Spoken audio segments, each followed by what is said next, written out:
Kali ini kita akan membahas matematika SMA kelas 10 bab 5 persamaan dan fungsi kuadrat, uji kompetensi bab 5 nomor 1 sampai dengan 5 halaman 167. Soal nomor 1, suatu masalah matematika dari Babilonia berbunyi sebagai berikut. Berapa sisi sebuah persegi jika luas persegi dikurangi sisi persegi panjang adalah 600? Pertama, kita misalkan dulu sisi perseginya itu sama dengan X. Sehingga di sini berdasarkan kalimat ini, di sini berapa sisi luas persegi jika luas persegi? Berarti luas persegi dikurangi sisi persegi adalah 600. Berarti sama dengan 600. Nah, di sini luas persegi panjang kan sisi kali sisi. Berarti S kuadrat, atau kalau di sini sisinya dimisalkan dengan X, berarti kita bisa tulis luasnya sebagai X kuadrat. Ini adalah luas persegi. Nah, dikurangi sisi perseginya X, berarti dikurangi X sama dengan 600. 600 ini saya pindah ke ruas kiri, plus pindah ke ruas kiri menjadi negatif, berarti negatif 600. Berarti di sini X kuadrat min X min 600 sama dengan 0. Di sini kita akan memfaktorkan persamaan kuadrat ini, yaitu ke dalam bentuk buka kurung X min M tutup kurung dikalikan buka kurung X min N tutup kurung. Di sini kita akan mencari berapa nilai M dan nilai N-nya. Ya, dengan aturan M dikalikan N itu sama dengan min 600, yang ini. Ya. Sedangkan kalau M ditambah N itu sama dengan min 1. Ya, yang B ini. Nah, di sini kita menggunakan rumus ini, syaratnya adalah jika A-nya sama dengan 1 di sini. Kalau A-nya 2, maka lebih baik kita bagi dulu di sini. Ya. Caranya adalah kita bagi dulu dengan ruas kiri dan ruas kanan dengan 2. Jadi seperti itu. Jadi di sini kita pakai rumus ini jika di sini A-nya sama dengan 1. Ya, jika maka bisa kita langsung tebak seperti ini. Kita cari nilai M dan N-nya. Kalau dikalikan itu sama dengan min 600, kalau ditambah itu sama dengan min 1. Jadi kita menebak M dan N-nya adalah sebagai perkalian 24 kalikan 25. 24 kalau dikalikan 25 itu hasilnya adalah 600. Ya. Tapi di sini ada tanda negatifnya. Berarti salah satu angka ini bernilai negatif. Entah 24, entah 25. Nah, kemudian kita lihat yang di sini. Ternyata yang kalau dijumlahkan itu nilainya negatif. Artinya adalah yang negatif adalah yang 25. Karena 24 ditambah negatif 25 itu hasilnya adalah negatif 1. Jadi di sini plus X plus 24-nya plus, sedangkan 25-nya itu negatif. X min 25. Ya, dibawa ke dalam bentuk seperti ini. Ya. Selanjutnya X plus 24 sama dengan 0 atau X min 25 sama dengan 0. Plus 24 plus 24 di ruas kiri, saya pindah ke ruas kanan, berarti menjadi negatif 24. Berarti X sama dengan negatif 24. Sedangkan di sini negatif 25, saya pindah ruas ke ruas kanan, jadi plus 25. Berarti X sama dengan 25. Karena sisi persegi itu selalu bernilai positif, maka yang kita ambil adalah yang 25. Jadi panjang sisi persegi adalah 25. Nomor 2. Suatu persamaan kuadrat berbentuk X kuadrat min 5X min 14 sama dengan 0. Yang A, tentukan jumlah dan hasil kali kedua akar persamaan kuadrat. Yang B, buatlah suatu persamaan kuadrat yang baru dan dengan setiap akarnya merupakan hasil penjumlahan akar persamaan kuadrat lama dengan 3. Yang C, buatlah suatu persamaan kuadrat yang baru dengan setiap akarnya merupakan hasil perkalian akar persamaan kuadrat lama dengan 3. Jadi pertama kita tulis dulu persamaan kuadratnya X kuadrat min 5X min 14 sama dengan 0. Kita tentukan A-nya itu sama dengan 1. A ini adalah koefisien dari X kuadrat, di sini 1. B-nya adalah sama dengan min 5. B ini adalah koefisien dari X. Ya. Sedangkan C-nya itu sama dengan min 14. C ini merupakan konstanta, min 14. Nah, di sini kita misalkan X1 dan X2 adalah akar dari persamaan kuadrat tersebut. Nah, jadi di sini X1 ditambah X2, ini X1 ini adalah kita misalkan sebagai akar, X2 juga kita misalkan sebagai akar. Sehingga penjumlahan akarnya yaitu X1 ditambah X2 sama dengan min B per A. Ya, ini rumusnya. Ya, rumus penjumlahan antara dua akar persamaan kuadrat adalah min B per 2A. Itu sama dengan min B-nya tadi min 5, sedangkan A-nya itu 1. Min ketemu min plus 5 dibagi 1 5. Berarti di sini hasilnya ada 5. Sedangkan perkalian antar kedua akar yaitu X1 dikalikan X2. Itu sama dengan C per A. Ini rumus juga. Perkalian antar dua akar yaitu adalah C per A. C-nya min 14, sedangkan A-nya itu 1. Berarti min 14 bagi 1 itu hasilnya adalah min 14. Ya. Kemudian untuk yang B, di sini adalah buatlah suatu persamaan kuadrat baru dengan setiap akarnya merupakan hasil penjumlahan akar persamaan kuadrat lama dengan 3. Ya, jadi di sini untuk persamaan kuadrat yang baru saya misalkan dengan X1 absen. Katanya tadi akar yang lama ditambah dengan 3. Ya. Hasil jumlah akar persamaan kuadrat lama dengan 3. Berarti di sini X1 plus 3. X1-nya ini dari sini. Ya. Yang lama, yang dari sini. Nah, kemudian akar persamaan yang baru juga yang kedua itu adalah saya misalkan dengan X2 absen di sini. Itu sama dengan X2 tambah 3. Jadi ini adalah akar persamaan yang baru. Caranya adalah kita akan membentuk persamaan kuadrat seperti ini, ya. Jadi X dikurangi X1 absen dikalikan X dikurangi X2 absen sama dengan 0. Jadi sesuai dengan sama seperti yang soal nomor 1 tadi, ya. Dibagi dalam bentuk X min M dikalikan X min N sama dengan 0, ya. Jadi ini, ya. Jadi seperti itu. Kita uraikan di sini X dikalikan X kuadrat, X dikalikan min X2 absen berarti min X2 absen X, kemudian min X1 absen dikalikan X berarti min X1 absen X, kemudian di sini min dikalikan min plus X1 absen dikalikan X2 absen berarti X1 absen dikalikan X2 absen sama dengan 0. Selanjutnya kita sederhanakan. Di sini ada nilai X, ya. Jadi kita faktorkan X kuadrat negatif, ya, dikeluarkan. Berarti di sini kita tulis X2 absen ditambah X1 absen, ya. Karena di sini negatifnya sudah dikeluarkan. Yang ini berarti menjadi positif. Tutup kurung di sini X-nya. Baru di sini ditambah X1 absen dikalikan X2 absen sama dengan 0. Selanjutnya adalah di sini saya balik X1 absennya saya letakkan di depan, sedangkan X2 absennya saya letakkan di belakang. Nah, nantinya ini akan menjadi rumus persamaan kuadrat baru dengan penjumlahan akar-akarnya dan perkalian akar-akarnya. Jadi rumus ini diperoleh dari penguraian yang ini tadi. Ya, jadi rumus ini nanti akan dipakai untuk poin B dan C, begitu juga untuk soal nomor 3. Ya, rumus ini akan dipakai. Itu caranya adalah dari sini X absen kita ganti dengan ini. Kita substitusikan dengan ini X1 plus X3. Ditambah X2 absennya sama. Kita substitusikan dengan ini X2 plus X3. Kemudian X1 absen ini kita ganti ini X1 ditambah X3. X2 absen juga kita ganti dengan ini X2 ditambah X3. X2 ditambah 3, maaf. Nah, setelah itu kita hitung di sini 3 tambah 3 6, X1 ditambah X2 ini.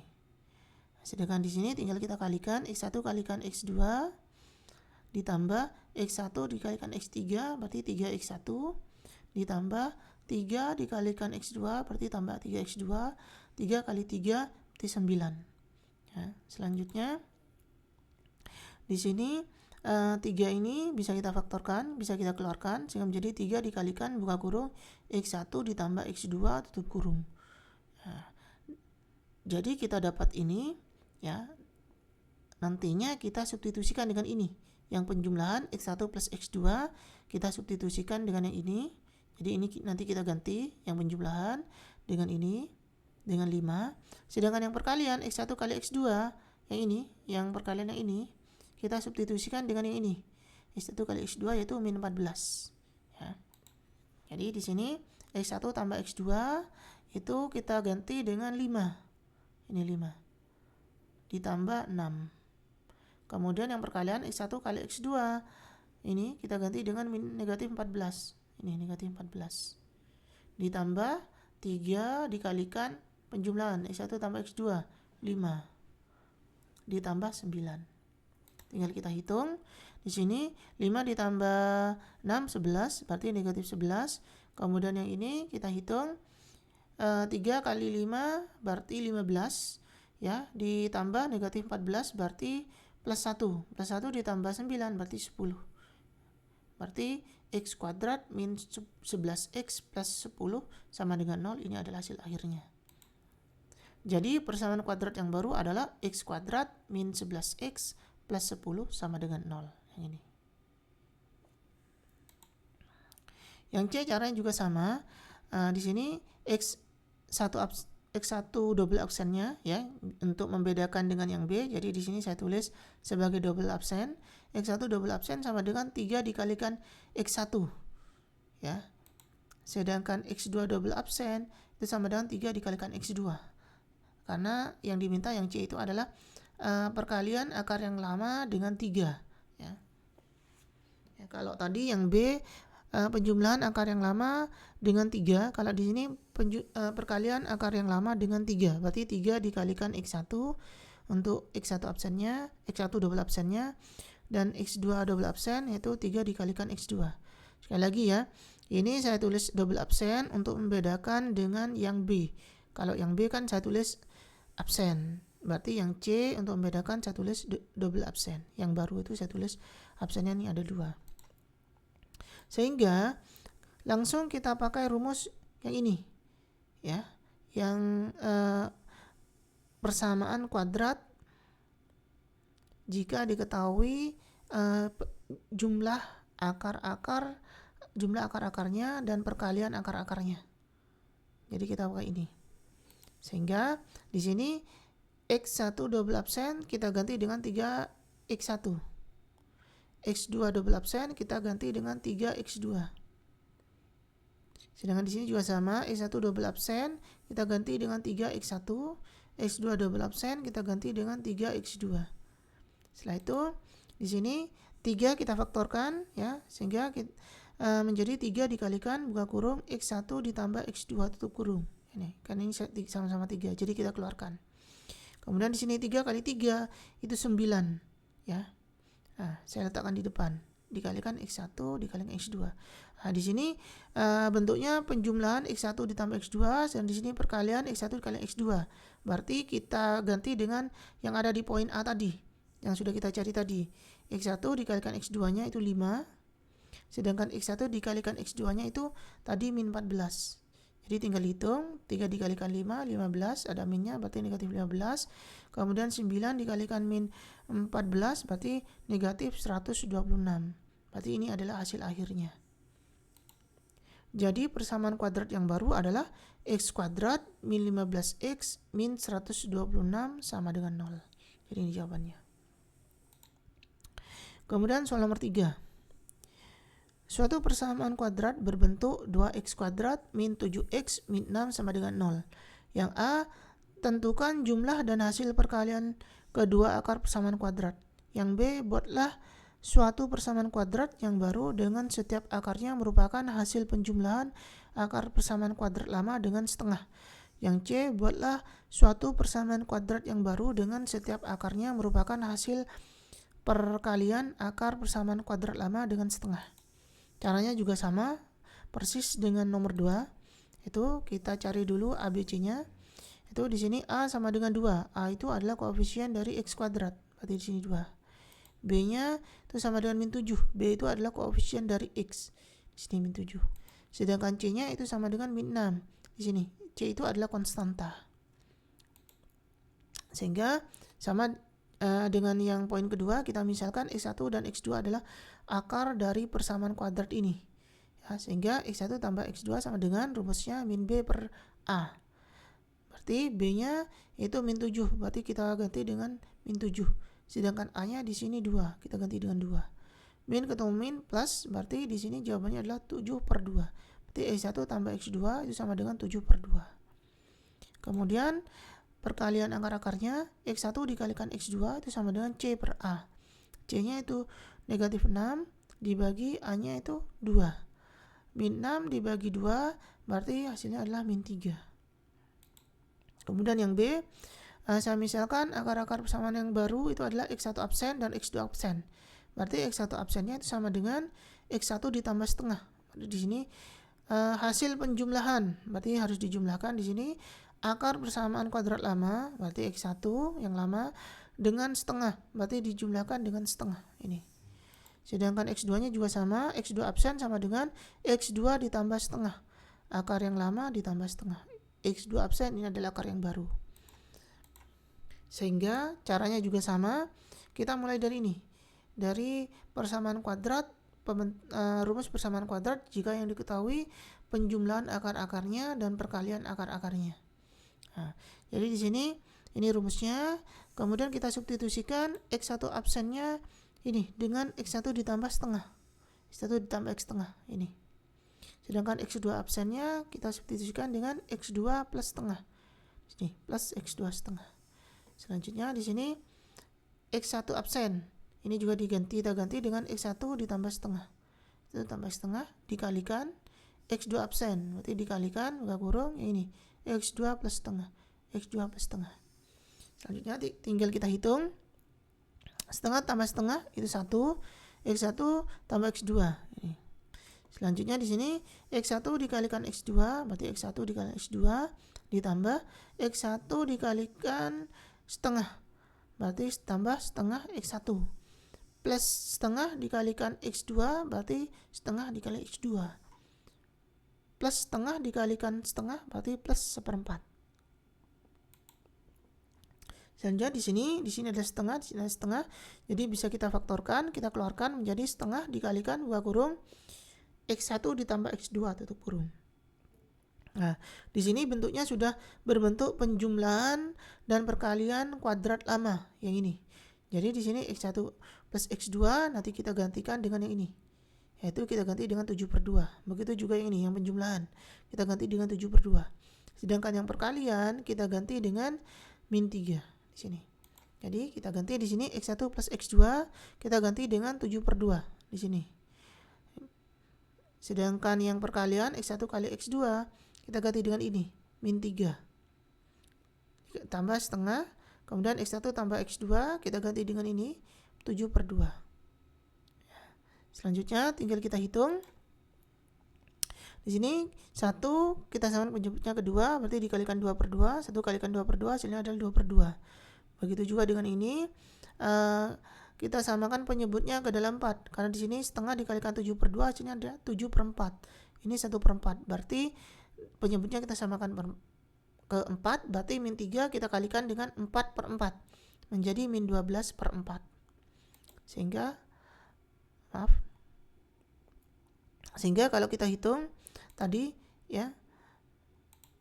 Nah, yang ini kalau kita hitung tadi 7 per 2 ditambah 2 per 2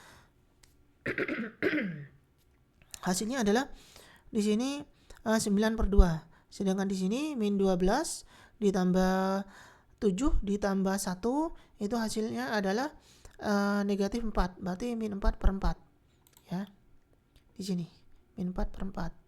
Sehingga kalau kita sederhanakan pada dibagi 4 tadi hasilnya adalah min 1. Ini adalah hasil akhirnya. Nah, bisa juga karena di sini kita ada pecahan, bisa kalau ingin menghilangkan pecahan, berarti ruas kiri dan ruas kanan kita kalikan dengan 2 ya, untuk mendapatkan persamaan kuadrat yang tidak ada yang koefisiennya ini tidak berbentuk pecahan.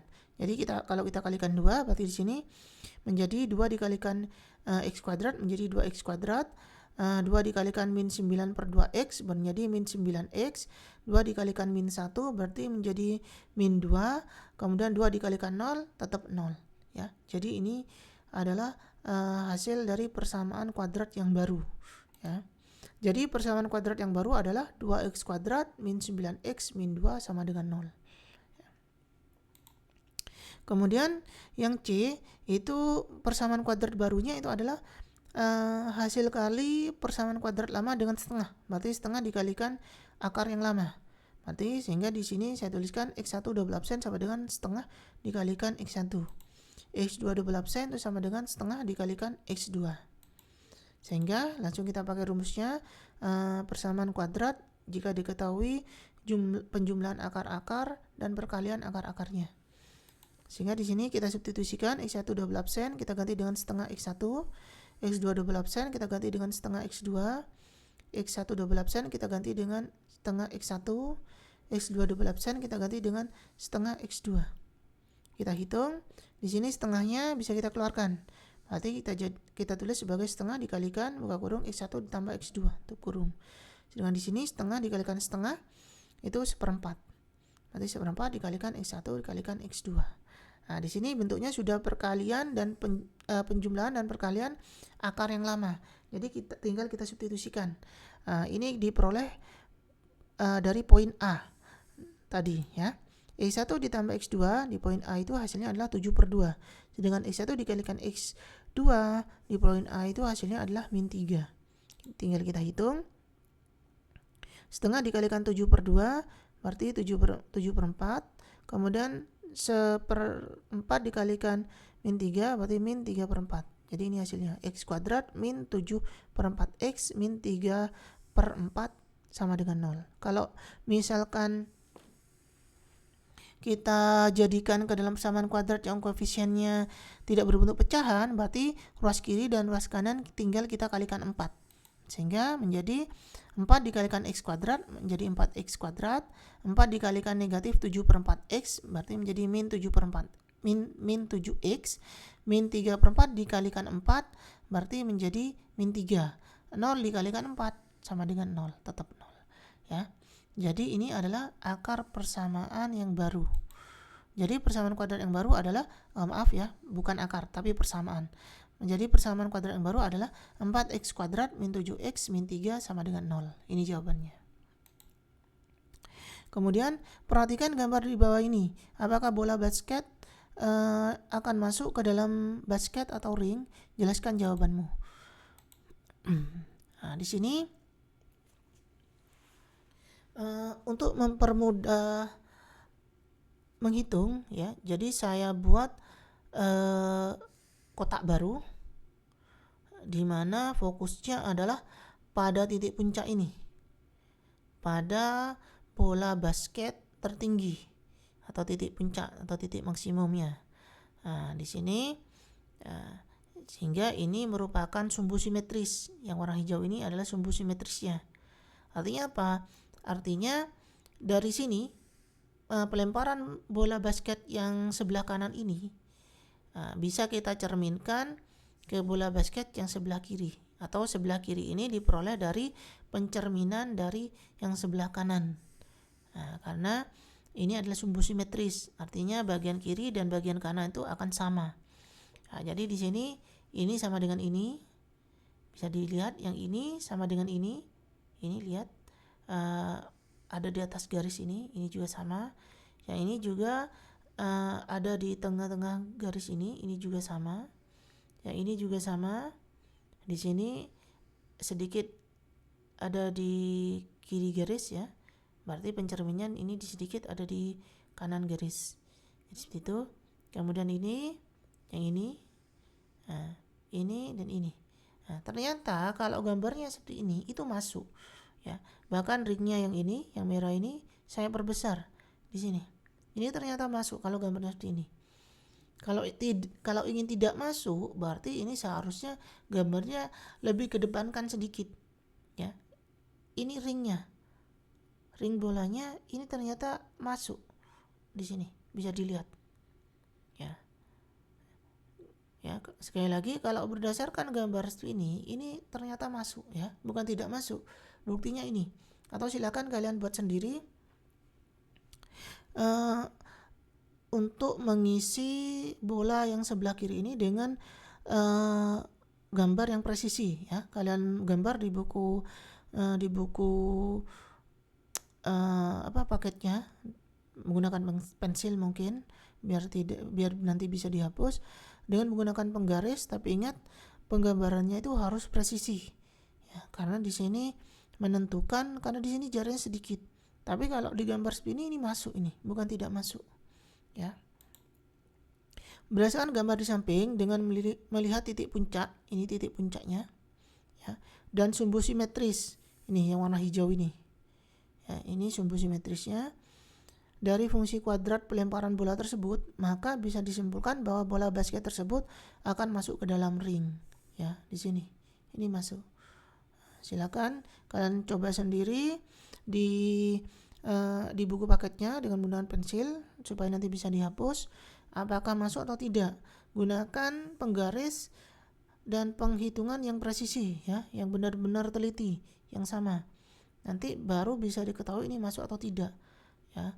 Kalian bisa tulis di kolom komentar apakah ini masuk atau tidak. Ini saya menggunakan Corel Draw, ini masuk ternyata ya. Kalau kalian ada mendapatkan jawaban tidak masuk, silakan tulis di kolom komentar. Kemudian soal nomor 5. Para ilmuwan mengukur konsentrasi obat dalam darah seiring dengan berjalan waktu. Fungsi kuadrat digunakan untuk memodelkan hal ini, yaitu CT sama dengan min 0,0003 T kuadrat plus 0,09 T dengan satuan T adalah menit dan konsentrasi obat dalam miligram per liter. Tentukan berapa lama waktu yang diperlukan agar konsentrasi obat menjadi 0 dan konsentrasi obat maksimum dan konsentrasi maksimum obat yang terdapat dalam darah. Nah, di sini yang kita kerjakan adalah agar konsentrasi obat menjadi 0. Berarti artinya adalah di sini mencari lama waktu yang diperlukan agar konsentrasi obat menjadi 0. Berarti artinya adalah CT-nya itu sama dengan 0. Yang ini. CT-nya itu sama dengan 0. CT-nya kita tulis min 0,0003 T kuadrat plus 0,09 T. Ini sama dengan 0. Ya. Nah, di sini untuk mempermudah perhitungan, di sini saya kalikan dengan 10.000 ya, biar nanti ruas kiri dan ruas kanan saya kalikan dengan negatif 10.000, sehingga di sini negatif 10.000 dikalikan min 0,0003 T kuadrat, hasilnya adalah 3 T kuadrat. Kemudian negatif 10.000 dikalikan plus 0,09 T, hasilnya adalah negatif 900 T, sedangkan min negatif 10.000 dikalikan 0, hasilnya adalah 0. Jadi ini. Kemudian di sini saya faktorkan, saya keluarkan 3T. Sehingga di sini 3T dikeluarkan, di sini menjadi T, sedangkan yang 900 ini menjadi 3. Ya, kita faktorkan seperti itu. Nah, kalau kita balikkan 3T dikalikan T berarti 3T kuadrat, 3T dikalikan min 300 berarti min 900T. Berarti ini pemfaktorannya sudah benar. Sehingga kita peroleh 3T sama dengan 0 atau T min 300 sama dengan 0. Berarti di sini T-nya itu sama dengan 0 karena 3 perkalian pindah ruas menjadi pembagian. 0 dibagi 3 hasilnya tetap 0. Berarti T-nya sama dengan 0. Sedangkan ini negatif 300 pindah ke ruas kanan menjadi positif, berarti T-nya sama dengan 300. Nah, jadi lama waktu yang diperlukan agar konsentrasi obat menjadi 0 adalah 300 menit. Yang kita ambil yang 300. Kenapa kok tidak T sama dengan 0? T sama dengan 0 artinya adalah konsentrasi obat sebelum kita meminumnya. Ya, jadi di darah itu sudah 0. Nah, karena kita belum meminumnya. Ya, itu artinya T0 itu artinya waktunya T0 itu artinya konsentrasi di dalam darah ketika kita belum meminum obat tersebut. Makanya T-nya 0. Begitu juga dengan konsentrasinya 0 karena kita belum minum. Jadi seperti itu. Nah, tapi setelah kita meminum, konsentrasinya itu menjadi 0 saat waktunya itu 300 menit. Jadi seperti itu. Kemudian yang kedua adalah mencari lama waktu yang diperlukan agar konsentrasi obat maksimum, atau kita mencari sumbu simetrisnya ya. Jadi kalau mencari konsentrasi obat maksimum itu pertama-tama kita mencari sumbu simetrisnya. Ini persamaannya, kita cari ABC-nya dulu. A-nya di sini min 0,0003, itu koefisien dari T kuadrat. Sedangkan B-nya sama dengan 0,09, koefisien dari T. Ya. Sehingga untuk mencari T-nya, mencari sumbu simetrisnya, di sini rumusnya adalah T sama dengan min B per 2A. Ya. Min B per 2A, B-nya itu 0,09, sedangkan A-nya adalah 0,0003. Ini. Kita hitung, 2 dikalikan negatif ketemu negatif, positif, 2 dikalikan 0,0003, hasilnya adalah 0,0006. Ya, sehingga di sini untuk mempermudah perhitungan, saya kalikan dengan 10.000, ya. Berarti kalau 0,09 kalikan 10.000, itu hasilnya adalah 900, sedangkan 0,0006 dikalikan 10.000 hasilnya adalah 6. 900 dibagi 6 itu hasilnya adalah 150. Berarti ini adalah sumbu simetrisnya. Itu adalah 150. Sedangkan untuk mencari nilai maksimumnya ini berarti, sehingga untuk mencari konsentrasi obat maksimumnya adalah T yang 150 ini tinggal kita substitusikan ke CT-nya. Jadi CT sama dengan min 0,0003 T kuadrat plus 0,09 T ini, T-nya kita ganti dengan 150. Baru kita akan mendapatkan konsentrasi obat maksimum. Sehingga di sini T-nya kita ganti dengan 150, berarti 150 kuadrat. Sini kita ganti dengan 150 juga. Kita hitung, hasilnya adalah di sini min 0,0003 dikalikan 150 kuadrat, itu hasilnya adalah min 6,75. Kemudian ditambah 0,09 dikalikan 150, itu hasilnya adalah 13,5. Kemudian min 6,75 ditambah 13,5, hasilnya adalah 6,75. Untuk menghitung konsentrasi obat ini, ya, kita bisa juga memakai cara ini, menggunakan rumus sama dengan yang sumbu simetris, ya. Mencari ini sebenarnya konsentrasi obat maksimum ini atau titik Y maksimum atau T Y maksimum, ya, kalau di sumbu X sumbu Y ini Y maksimum, ini sedangkan ini adalah sumbu simetrisnya itu X. Kalau dibawa ke koordinat XY, ini adalah rumus pasangannya. Ini yang X-nya, ini yang Y-nya. Jadi seperti itu. Caranya akan sama dengan ini, pasti sama, ya. Rumusnya kalau konsentrasi obat maksimum, atau kalau kita tulis ke dalam sumbu Y maksimum atau Y minimum, karena di sini yang diminta maksimum berarti Y maksimum, itu sama dengan min D per 4A. D itu adalah diskriminan. Diskriminan ini rumusnya B kuadrat min 4AC. Ya, jadi di sini tinggal kita substitusikan. B-nya itu tadi 0,9, berarti 0,9 kuadrat min 4. A-nya tadi min 0,003. Sedangkan C-nya di sini 0, ya. Karena C itu adalah konstanta. Konstanta kan tidak ditulis, berarti C-nya sama dengan 0. Tapi di sini saya tidak tulis, ya. Karena C-nya itu sama dengan 0, berarti kita tulis C-nya di sini 0. Kita hitung, berarti 0,09 kuadrat hasilnya adalah 0,0081. Ya, sedangkan di sini min 4 dikalikan min 0,0003 dikalikan 0, hasilnya 0 kan? Tidak saya tulis. Kemudian selanjutnya 4 dikalikan min 0,0003, hasilnya adalah min 0,0012. Min ketemu min plus, ya.